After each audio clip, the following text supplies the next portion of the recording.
Leanne. What's your name? Megan. Megan? Welcome. Sorry, thank you. Thank you, Megan, and welcome.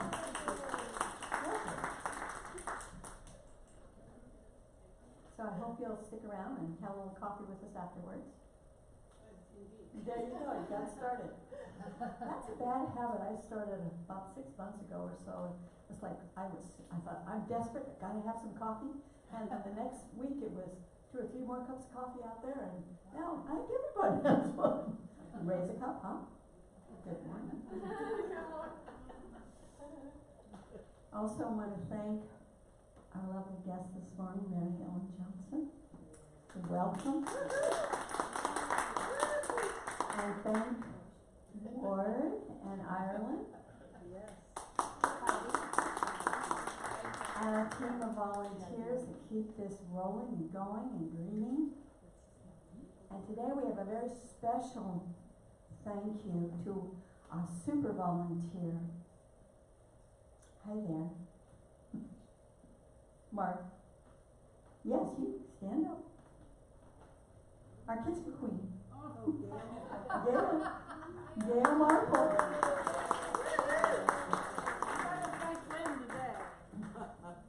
Gail is retiring from the kitchen. I'm trying to. And yes, good girl. About time. And then we have a new kitchen queen. Oh, she's sneaking away. Heather. Thank you, Heather. Thank you for coming forward.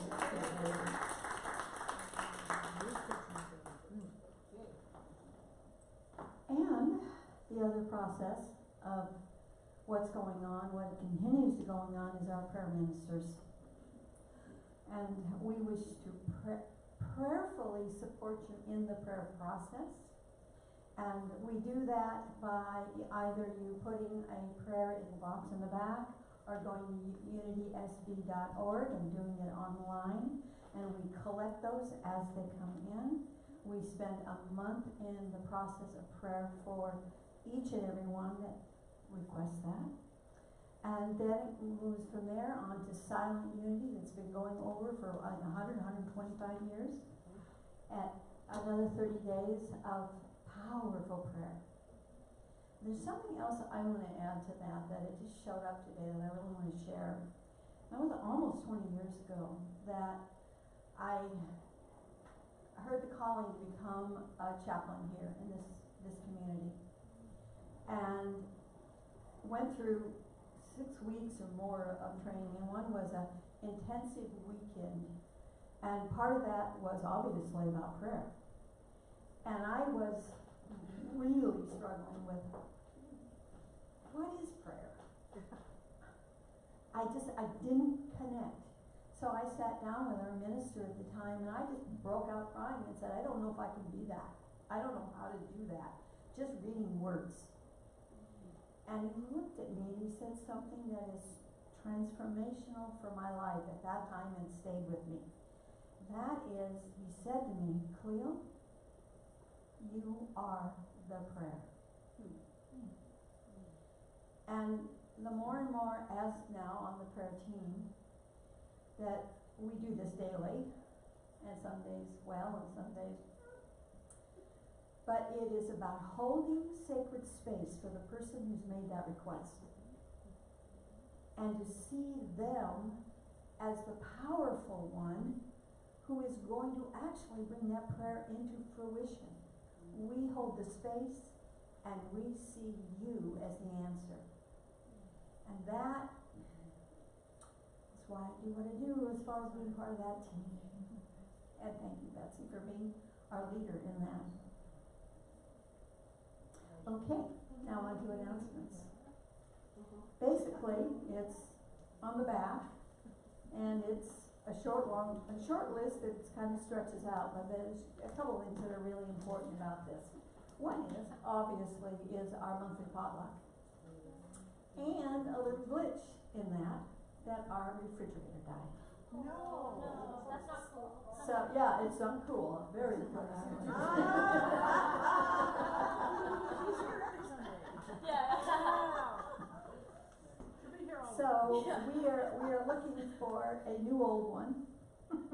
or a newer, older one. And the potluck, I would say, do a lot of prayers over your food before you arrive next week if we don't get one. And maybe some buckets of ice along with it, whatever. It's all gonna be good, but now we're putting the request out that we need some support and some creative ideas on how to get us a new one. And let me see, anything else? Other than this lovely woman sitting in this chair going, Claire, what are you doing up there? Who is this woman? You would like to make an announcement as well? Okay. So,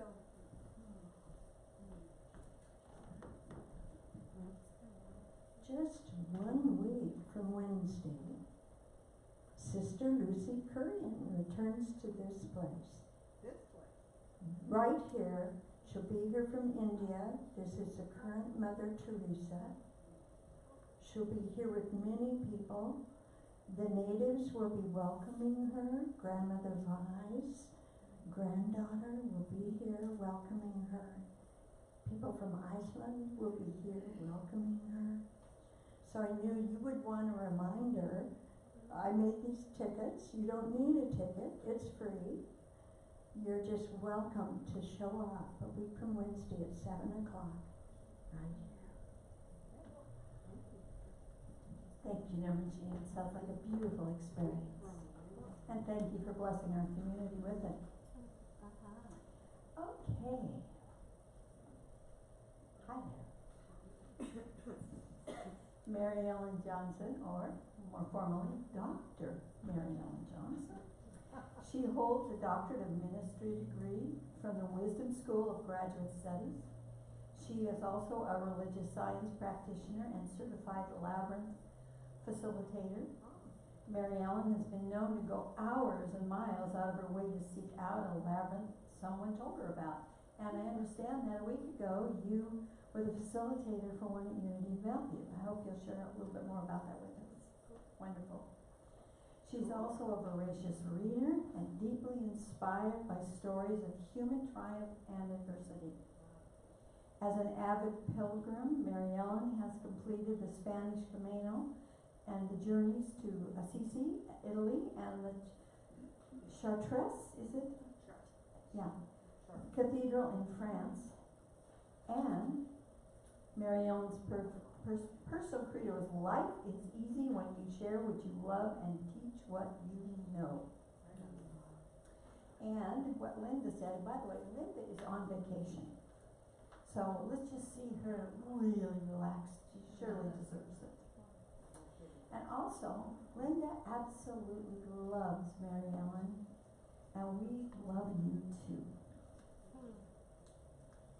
So, I believe we have some music next. All right, that's right. We're changing it up today, so that way, if I don't go by the schedule, it doesn't matter. Okay. All right, shall we move on? Yeah. Okay, here we go.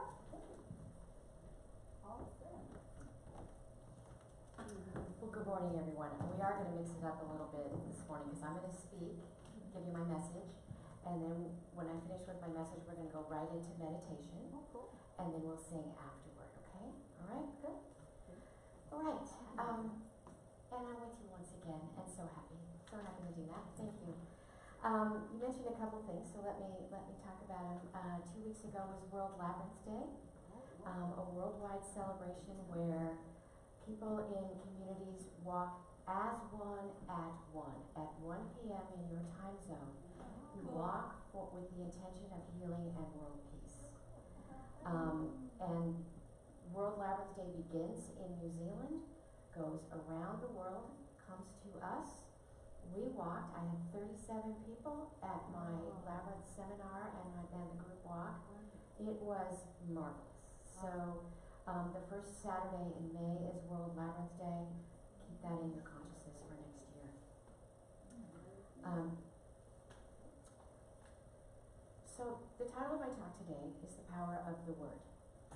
Right? And we know the power of the Word, that in the beginning God spoke and the universe leaped into existence, right? It started in Genesis chapter 1, verse 2. God said, "Let there be light," and there was light. Right? In the beginning, it was the Word that brought forth all creation. It was the Word that spoke light into the darkness, that created matter out of pure energy, formed the heavens and the earth. And in New Thought, we know that this creative power of our Word also resides in us, each and every one of us. Now, I have long felt that this is one of the most difficult ideas in New Thought, right? I mean, I get it that God is all powerful, right? That's good. I'm powerful? Maybe I should be taller.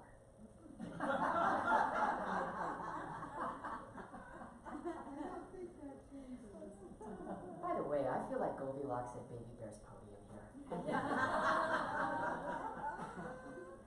So, it was the words of Myrtle Fillmore back in 1990 when I first attended Unity of Bellevue. Myrtle Fillmore said, "I am a child of God, and therefore I do not inherit sickness." Those words were life-changing for me because I come from a family that has an ironclad belief in genetic illness, and they suffer from chronic pain and depression, and the shift in my consciousness from those words has given me a life of vitality and joy, right? I am a child of God, and I do not inherit sickness. So our words are vessels of power, and they have the ability to build up or tear down. They have the ability to heal or to wound. They have the ability to create or destroy. Don Miguel Ruiz, y'all have his book, The Four Agreements. Yep. His first of the four is be impeccable with your word. This is what he says. Be impeccable with your word. Speak with integrity.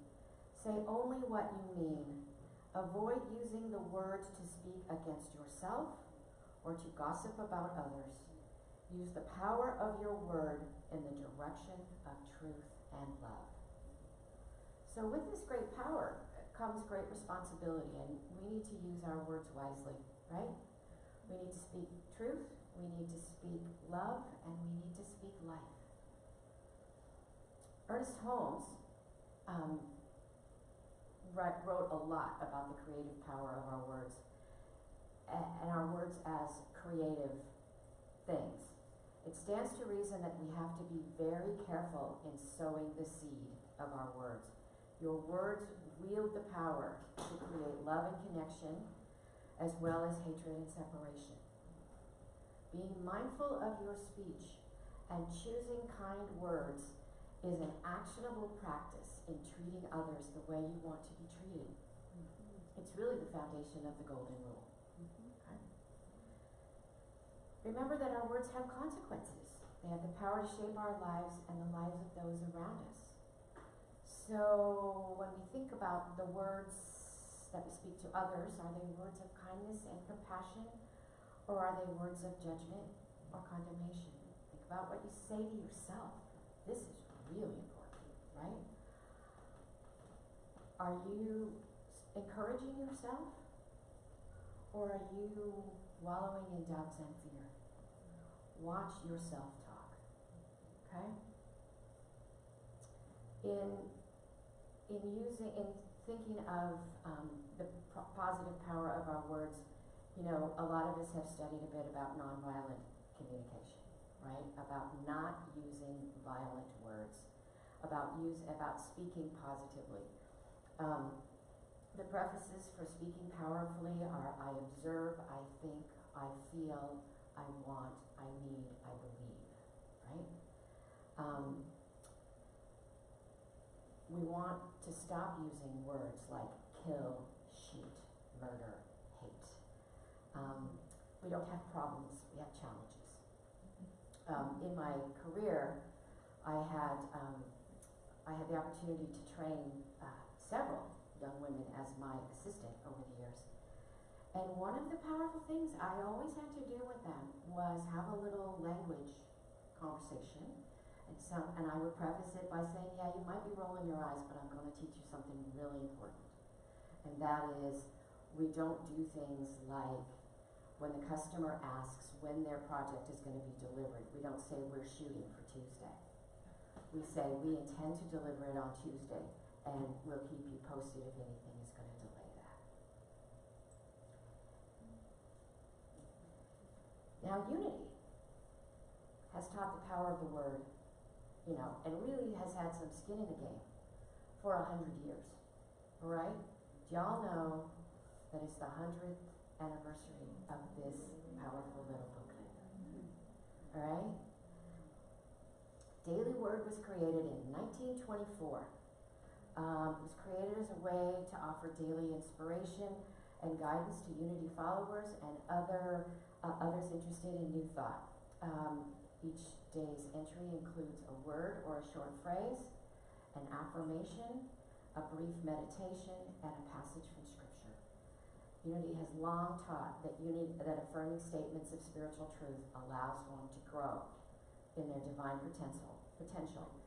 So over the years, the Daily Word has become one of the most popular.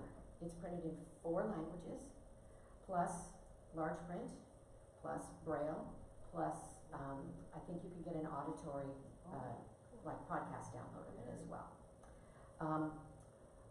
People in more than 100 countries get this booklet.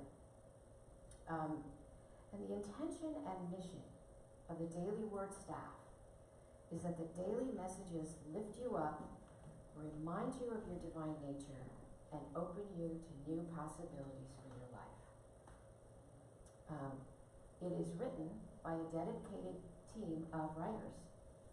And if you've noticed, there's never an attribution of who authored the daily message. Because the sense is, and has been from the very beginning, that the writers of the Daily Word are channels of divine wisdom, and this is their work, right? So no one takes ownership. This is Spirit speaking. So, as part of the 100-year anniversary of the Daily Word, they have digitized the entire archive. All right? 365 days a year for 100 years. I think I did the math, and that's 36,500, but let's throw in a few more for leap years. Another 25, right? So you can go online. You can go to dailyword.com. Scroll down a little ways on the right, and there's a place to click to go to the archives. And with that search engine, you can put in a word, and the scripture verse was, "Fear not ye, neither be dismayed by reason of this great multitude, for the battle is not yours, but God's." And that's from 2 Chronicles chapter 20, verse 15. So the message that day is, in our daily lives, we are constantly confronted with issues that make it necessary for us to take a stand. When we keep ourselves in tune with Spirit, when we open our hearts and minds to inspiration and guidance, we are never wavering or unstable in our attitudes or reactions toward persons as we align ourselves on the side of truth. There are times when our thought about some situation is not in agreement with the other persons involved. When we seem to stand alone in our convictions, we need more than ever to keep our thoughts and feelings centered in God. We need to guard against any feelings of criticism. We need to remember that the battle is not yours, but God's. We can stand firm in our own convictions. We can keep faith in our beliefs. We can fearlessly follow the inspiration and guidance of Spirit as we keep our faith centered in God. And again, my affirmation was, I fearlessly follow the inspiration and guidance of Spirit. Whew. Now, I take that as the blessing that was put on my life. Yes. Right? And when I first read this, I got chills, and I thought, this is why I have felt the hand of God on my life since I was a very little girl. yes, it touches me deeply. So I trust that your experience will be similar. Okay? So the power of the printed word, it cannot be overstated. I spent 45 years, my entire career, in the printing and mailing business. So I know this stuff inside and out, right? And I loved my work, all right? So, and so does a man named Martin Fisher. He's the owner of the Fisher Group, which is a large printing company in Cedar Rapids, Iowa. And his company has been printing the Daily Word for several decades now. And the mission statement of that company is to serve God and humankind, to be a perfect expression of all the goodness of God. God expresses through the activities and operations of our business. Wow. I kind of want to go back to work just to go there. Yeah. Right? He speaks of the joy of walking through the press room when the Daily Word is on press. And oh, I know that feeling when you're in the big press room and those huge printing presses are going full tilt. And everything is loud, so loud you have to shout to talk to somebody, and everything vibrates and you feel it in your body that there's something happening here. I still kind of miss that feeling. Yeah. Yeah. Because think about what it takes to put this booklet in your hands. All right? So let's walk through it. First, it takes divine inspiration, right? It takes creative ideas. It takes writers. It takes proofreaders. It takes graphic designers and photographers. It takes pre-press production staff. It takes ink chemists. I'll tell you, ink is a chemical soup, people. Wow. It needs a chemistry major to make it. Let's talk about the loggers who supply the paper mills to make the paper. And then we have the press operators and the bindery operators that cut and fold and staple this into a booklet. Let's talk about the envelope manufacturers, okay? The machine that turns a flat sheet of paper into an envelope is the coolest thing to watch, right? And they do hundreds of thousands of them. Then there's the mail sorters and the truck drivers and your postman, right? Who knows their postman's name by you know your postman's name? Absolutely. He's an essential person in your life. Yep. Yeah, Ken delivers my mail. And he even gave me his personal cell phone number. Yeah, not because I'm dating him or anything. No, because we were communicating about putting my mail on hold. I should clarify. But yes, creating this little booklet, so many hands touch it. It's a well orchestrated miracle, really. So, in my preparation for this talk, I spent some time reading Practical Metaphysics by Eric Butterworth. And in his lecture number 4, which is The Spoken Word, Let Something Good Be Said, Eric teaches, humans are creative beings, and the cutting edge of this creativity, the cutting edge of this whole science of metaphysics, is the power of the spoken word. The subconscious mind does not discriminate. In other words, the subconscious mind cannot tell the difference between your causal words and your casual words. It can't tell the difference between your causal thoughts or your casual thoughts. Your subconscious does not know how to take a joke, okay? If you say something like, oh, that just burns me up, or something similar, your subconscious mind is going to think you're serious and assumes that this serious projection of positive power expressed in a negative way, simply put, do not put into words that which you do not want to see manifested in your life. All right, I'm going to say that again. Do not put into words that which you do not want to see manifested in your life. Right? If you take away anything today, please take that. You can recall John's powerful statement in his book in the New Testament. In the beginning was the Word, and the Word was with God, and the Word was God. all things were made through him. In the original, this word was the fundamental concept of the principle of divine order, creativity, and reason. In the beginning was divine order. Also, to further understand this passage, the word beginning is in a sense of mistranslation, because the word is in principio. So the translation is more akin to in principle. So then we understand it to be a beginning, not as a point in time, but a beginning point as a foundation. So if we put this in terms of practical realization, we know the scripture says that the root of our being is the creative word from which we become an outlet. You're an outlet from this fundamental basic consciousness of oneness, which is the root of your being. Your words are tangible expressions of the divine flow within you, and it's connected to the very root process of the universe. Your words are the outpouring of consciousness. So thankfully there's grace involved, right? Thankfully, not every negative word we have ever said has come to pass. There's a little salvation in there somewhere, right?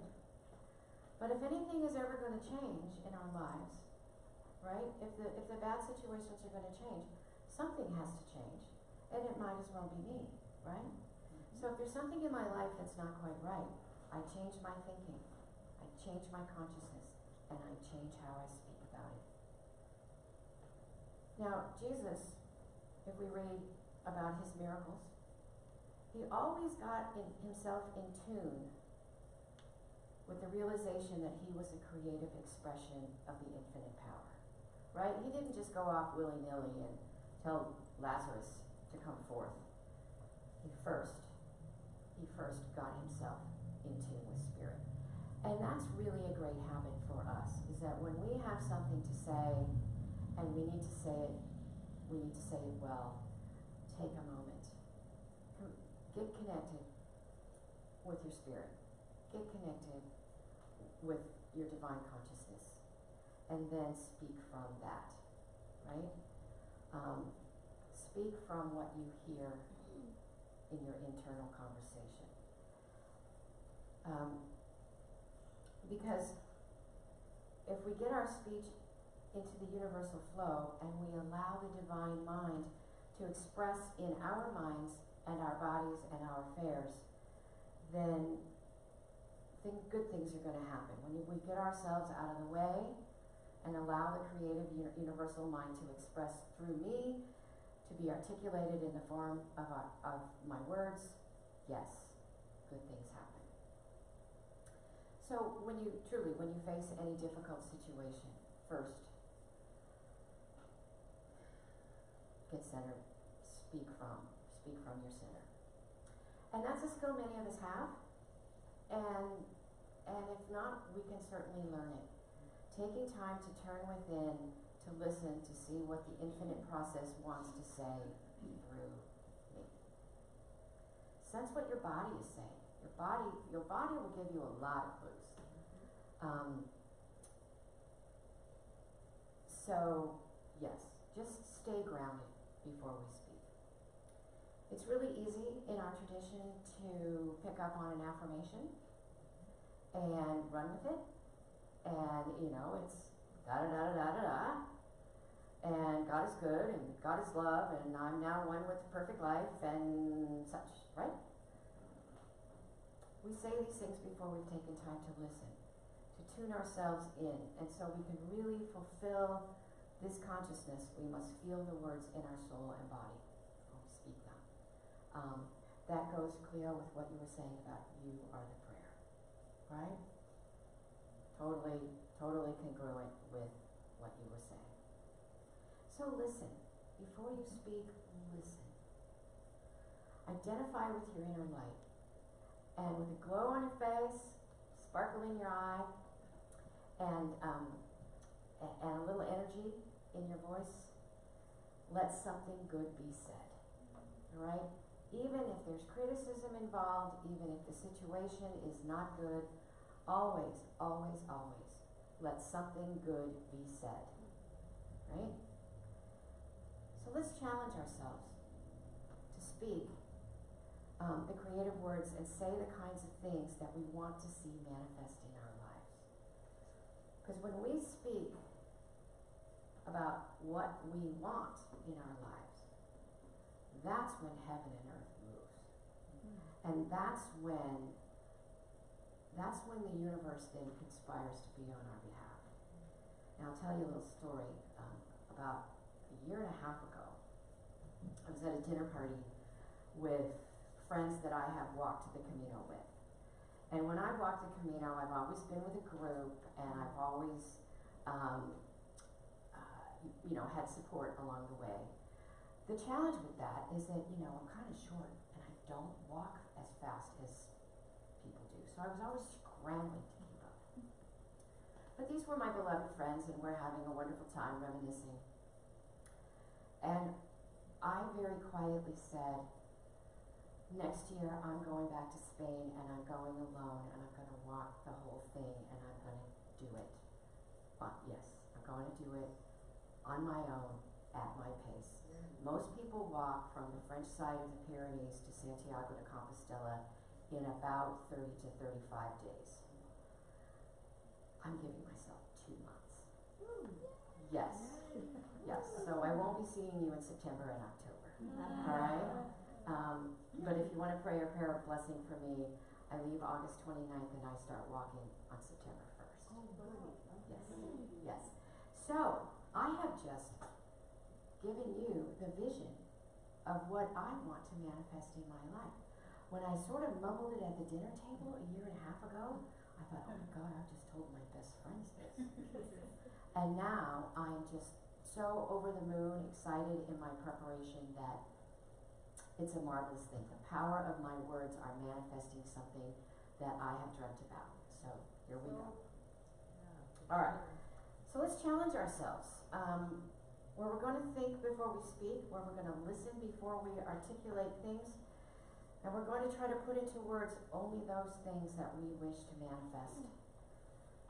Let's keep ourselves from negative cliches, or from profanity, from all the words that have negative meaning, and to say only positive, creative expressions, and say them in a loving, effective, positive way.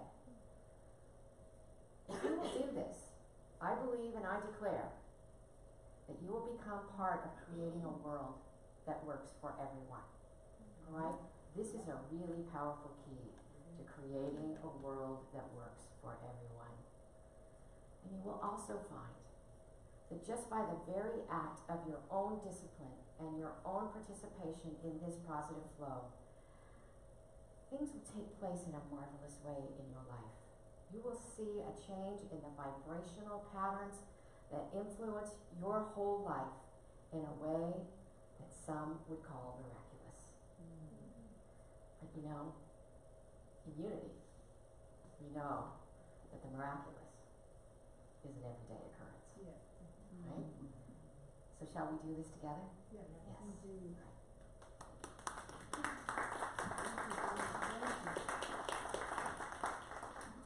All right, so now I just want us to go into meditation for a bit, all right? So I encourage you to sit fully in your chair, right? If there's anything in your hands, set it aside for now. And really let the chair do its job of supporting you. All right? And together, we breathe the one breath, knowing there is one presence and one power active in the universe and in our lives.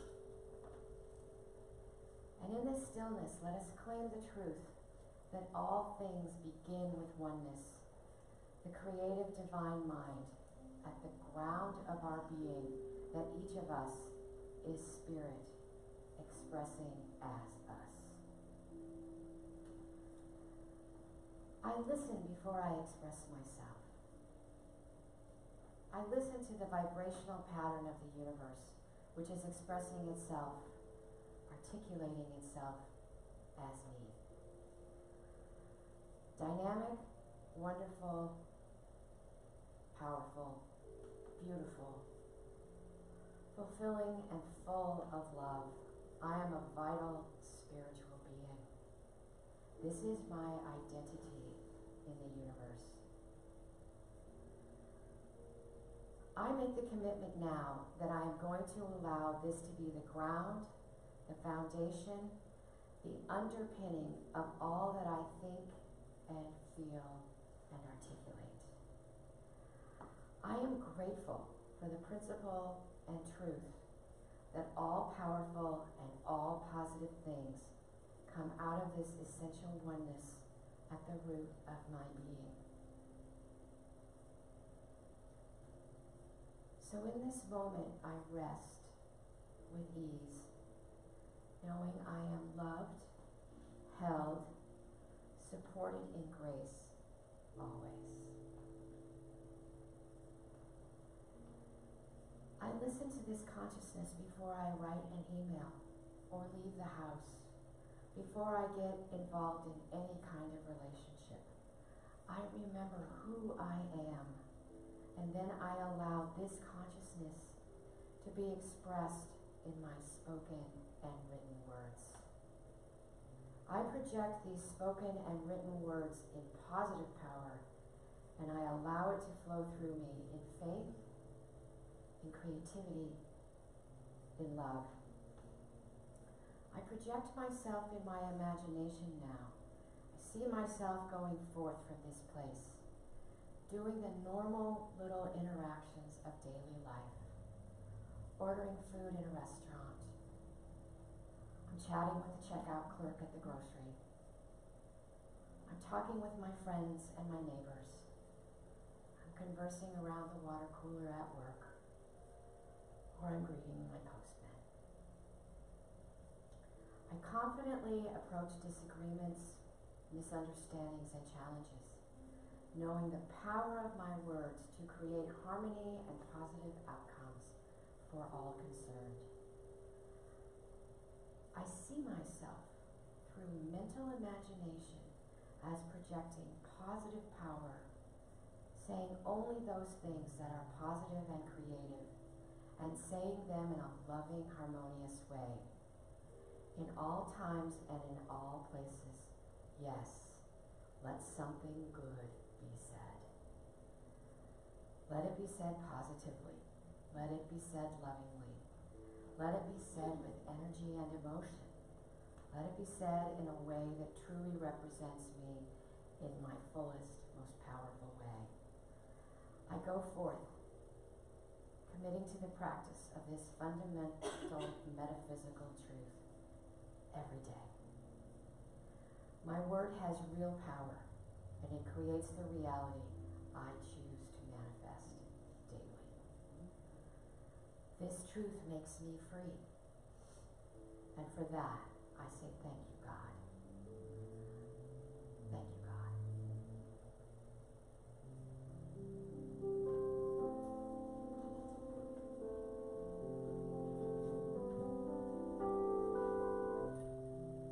Now let's sing together our thoughts and prayers. Our thoughts are prayers, and we are always praying. Our thoughts are prayers. Listen to what you're saying. Seek a higher consciousness, a state of peace.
notice it as much. Right?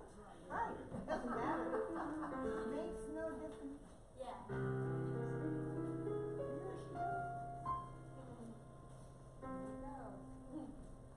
You got to accentuate the positive, eliminate the negative, latch on to the affirmative, and don't mess with Mr. In Between. You gotta spread joy out to the maximum, bring blue down to the minimum. Have faith on pandemonium, not gonna walk upon the scene to illustrate my last remark. Jonathan the Whale, Noah and the Ark. What did they do when everything looked so dark? They said we better accentuate the positive, eliminate the negative, latch on to the affirmative, don't mess with Mr. In Between. Jonah and the Whale, Noah and the Ark. What did they do when everything looked so dark? They said we better accentuate the positive, eliminate the negative, latch on to the affirmative, and don't mess with Mr. In Between. No, don't mess with Mr. In Between. Don't mess with Mr. In Between.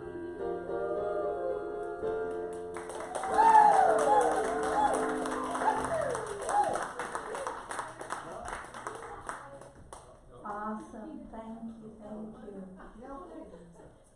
And Mary Ellen, that was fantastic. Really appreciate you. Give her a hand.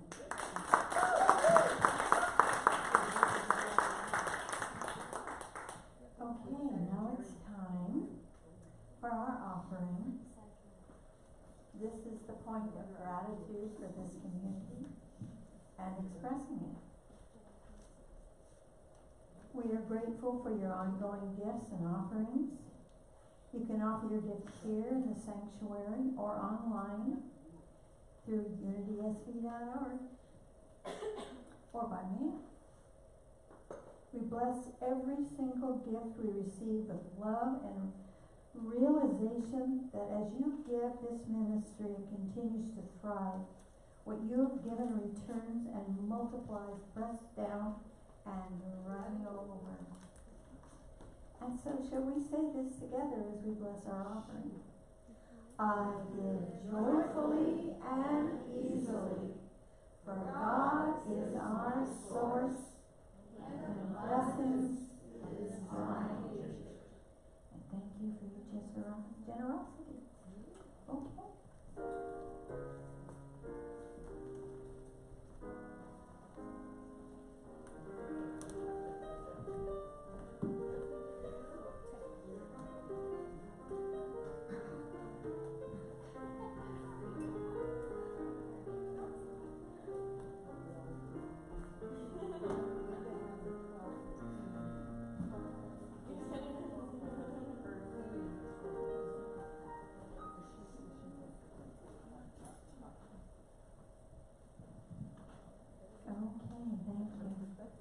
Now we're changing it up a couple more times today. One, we already lost our kitchen queen. She relinquished her crown. She is now our kitchen coordinator. Oh. Meaning she coordinates other volunteers that bless us with their time to keep that kitchen running. Okay, and then the other thing is a bit of a change up is we don't have children to bless this morning, so we're going to bless ourselves. Yes. So, first we're going to do our prayer of protection, And then what I'd like to see happen is when we circle up, we look at the child and each other and bless each other first. And then we'll do our song. Cool. Okay? We're doing this first? Yes.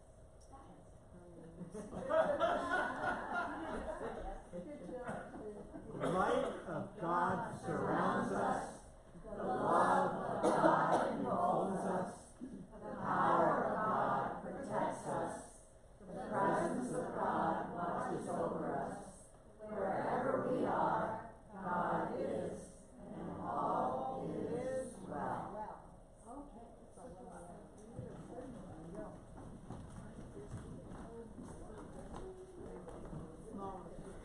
How are you? So, Warren, give us a moment. Okay, do it. Let's look at each other. Stretching and stretching.